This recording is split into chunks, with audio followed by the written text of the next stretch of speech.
Hello, beautiful people. Thank you for coming back to my channel or welcome to my channel. My name is Crystal. I am a psychiatric nurse practitioner who has gone holistic because I know to be whole is to be healed. And today I am talking about how to be bold and choose you, how to be more bold and choose yourself.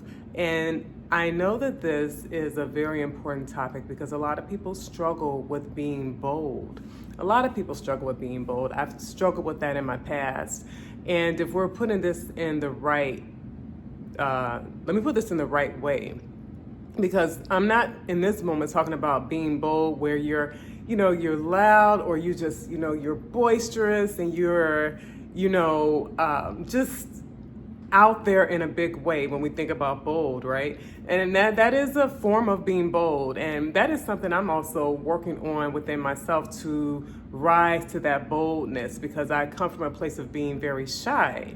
And that's a whole nother story within itself. But in this video, I'm talking about the boldness to choose yourself.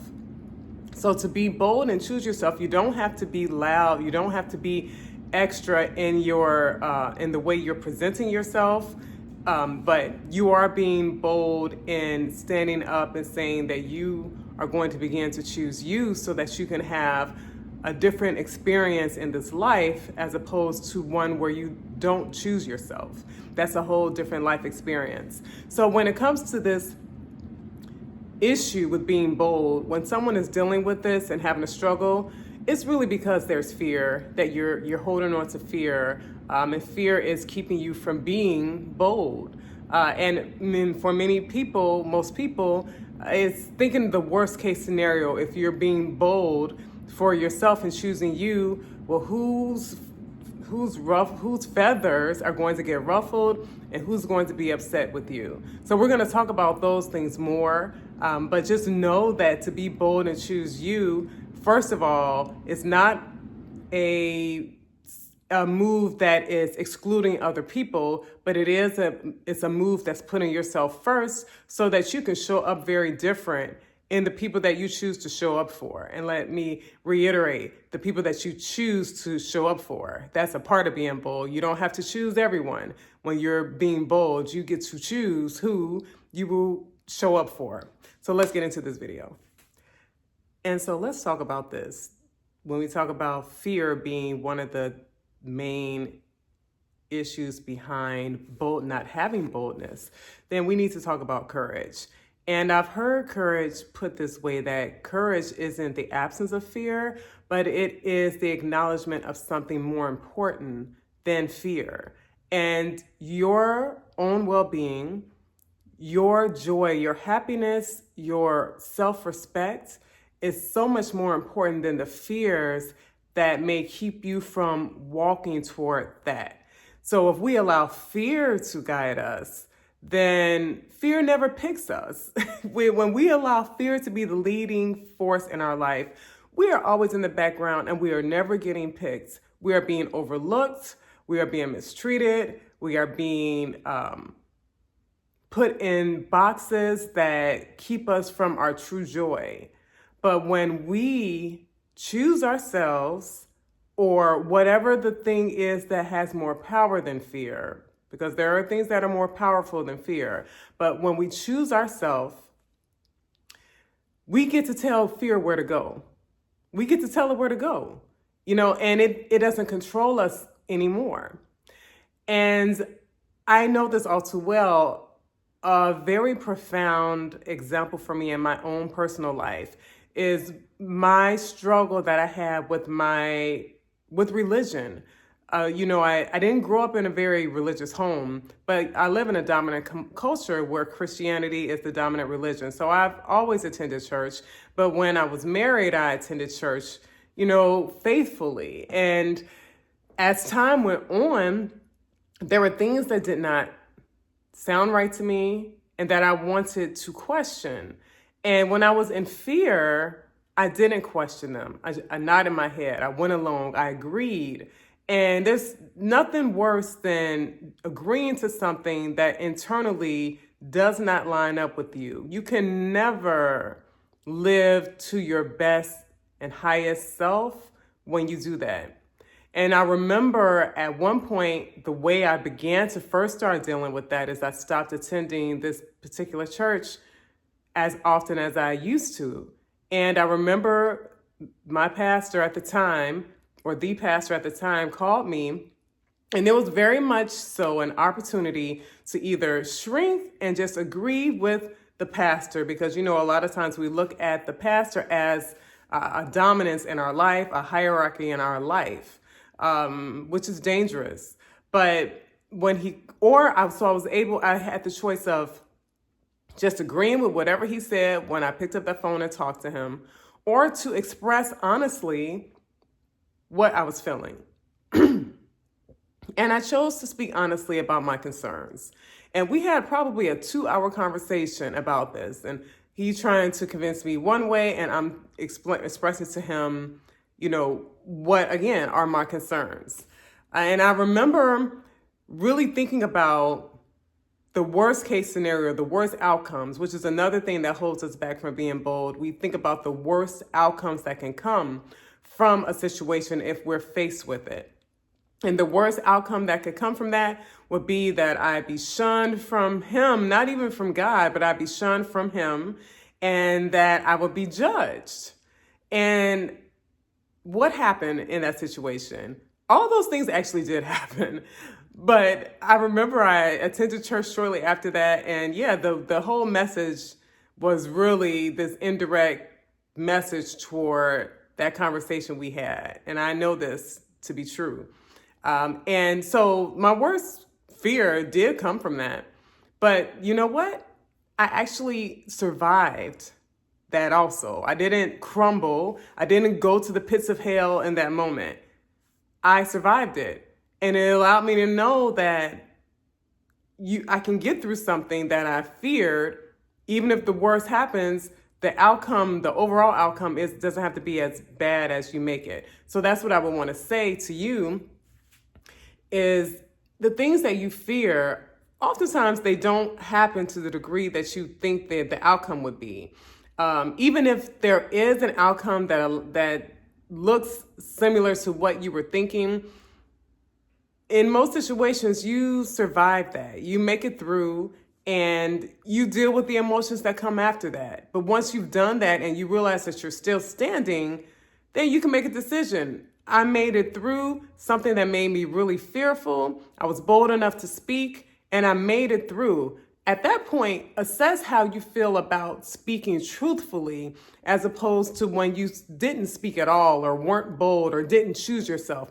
More than anything, think about how you felt about choosing yourself in that moment and compare it to when there were similar scenarios where you did not choose yourself. So that's what we have to get through. Everything isn't easy, but the end result is what is most important and what we should be focused on. But with that, let's also think about this. So a lot of time we are thinking about the fear of the outcome in terms of choosing yourself and being bold enough to choose yourself. So for many people, the fear is that you will be ridiculed or judged, which speaks to how much power we give other people in our life. Another fear is that we will be humiliated, because maybe you have dealt with humiliation before in the past. And for some people, depending on what your fears are for not choosing you, it's easy to almost be invisible to avoid the experience of embarrassment or humiliation. And then there's also the fear of confrontation. Many people, myself included, have been in scenarios, especially growing up, where confrontation looks like violence, looks like chaos. But real confrontation, doesn't have to mean any of that. It can be that there's a confrontation, a disagreement, verbal words that show that there is a disagreement, but it doesn't have to be violence. So really thinking about what is it that at the base of your fear is it that you're seeing as an outcome, and why you fear that outcome. So humiliation, embarrassment, violence, these things are truly often not even the outcome that will come from these particular ways that you're choosing yourself. I'm not saying it never happens, but a lot of the times we are being catastrophic in our thoughts about what the outcome would be based on what we've seen in the past in different scenarios, or it can be our anxiety of thinking about the worst case scenario. But just remember that most times when you are choosing yourself or moving through something that was difficult and you get on the other side of it, it's like, okay, that wasn't as bad as I thought it was going to be. That's not as bad as I made it in my mind to be. So recognizing that first, like, where is the base of this fear? What are you really fearing the overall outcome to be? And recognizing, well, if this did happen, how would I move through this? But also recognizing that in many situations, that's not even the outcome that's going to happen. The third way that you can choose to be more bold and choose you is to choose courage over your comfort. And I say that because even the most dysfunctional and the most unhappy situations that you can be in can be familiar. And so to be able to predict outcomes sometimes can be what you settle for because it's familiar, even if you're not happy, because there's this idea that change, you really don't know what the outcome would be. But what you do know is the current situation. If you're not choosing yourself and you're watching this video, I would imagine it's because there is some pain that you have in not having that boldness. It is still causing you a day-to-day level of dissatisfaction or unhappiness. You know, anywhere on the spectrum of how distressing not choosing you're experiencing that. And it's familiar, but to get something different, we have to do something different. And you will never know how things will change for yourself unless you take a different approach in terms of choosing yourself. This is my fourth tip, and it is really to start to focus on the possibilities from a positive standpoint. So this could be not as hard to do because you're doing this anyway. You're thinking about some possibilities, but thinking about things from the worst case scenario. So what I would want to encourage you to do is to, when you're thinking about choosing yourself, to really start focusing on what that will look like for you to choose yourself, what that would feel like, especially to choose yourself and to be bold in choosing yourself. What would the outcomes be that are positive that could come from choosing yourself, and really sit in the emotion of that? Because that's all we're doing when we're not choosing ourselves. We're thinking about the fears of what will happen if we did that. And it keeps us from moving. It keeps us from choosing ourselves.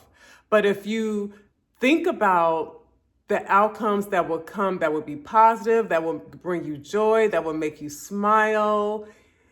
You ever thought about something that really felt good and you smiled and it's not even here yet? That's what I mean. Like, think about it now and experience the emotion right now, so that you can really remind yourself of what it is that you're seeking. What is the emotion that you're seeking to have as your experience? And to bring it into your experience, it's important to focus on it, to sit in the thought, and to allow yourself to feel the emotion. Because when you start giving that to yourself already, then it's going to help you to say, yeah, I want more of that. And so I'm going to start choosing this for myself. I'm going to start choosing myself, and I'm going to take that bold move to do it.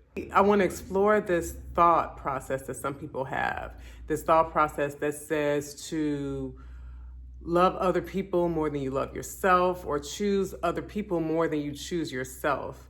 I do not agree with that. I think that that is very backwards in thinking, and I think that sometimes we cling on to that because we hear it a lot in our communities. We hear it a lot, and we hear a lot of things and we go by it because it's a cliche statement, but we don't really break down what that means.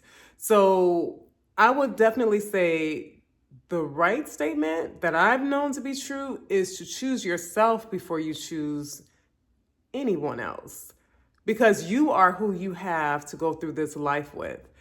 So choosing yourself first will inevitably help the people around you. Now, there is a caveat to this. There are people who choose themselves and it's like, F the rest of the world, and that is not what I'm talking about. I am talking about the knowingness that you cannot give to anyone with an empty cup, right? You need to fill your own cup and let it overflow so that when you do give to people, you are not being depleted. Because what a lot of us end up doing is when we go by that other way of seeing things, to do for others before you do for yourself, you're doing from a place of obligation.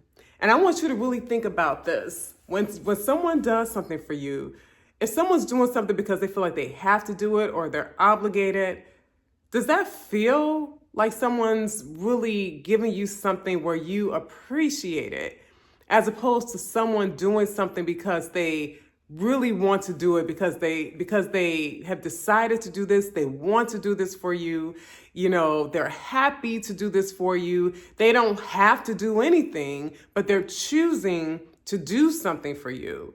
So when we are in a space where we choose ourselves first, that means we choose to care for ourselves first, to be there for ourselves first. That will help us to be able to be there for other people in a much more authentic way. So to choose yourself is a reason to be bold and choose yourself first. It is choosing yourself so that you can really be there for the people around you. As a parent, I've been in a place where I've always loved my children, but there's a place in my past where I didn't care for myself at all. Everything about me was for my family, and I was on the back burner. And the way that I expressed myself was through frustration, was through stress, and that rubs off on the people around you, as opposed to really caring for myself and then just being excited to share how you care for yourself and having the energy and the desire to be there for the people around you who really matter. But that is the thing too. When you choose yourself, there are going to be some people who are in your circle right now who don't really matter as much to you anymore, because their energy, the reason that they're there, all those things are because they're there from this false version of you.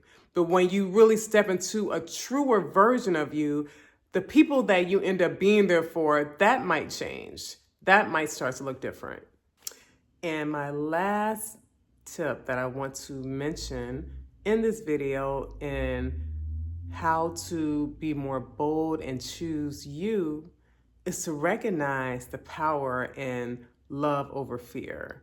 I really do think they're the two base emotions, the most raw of the emotions is love and fear. Love and fear.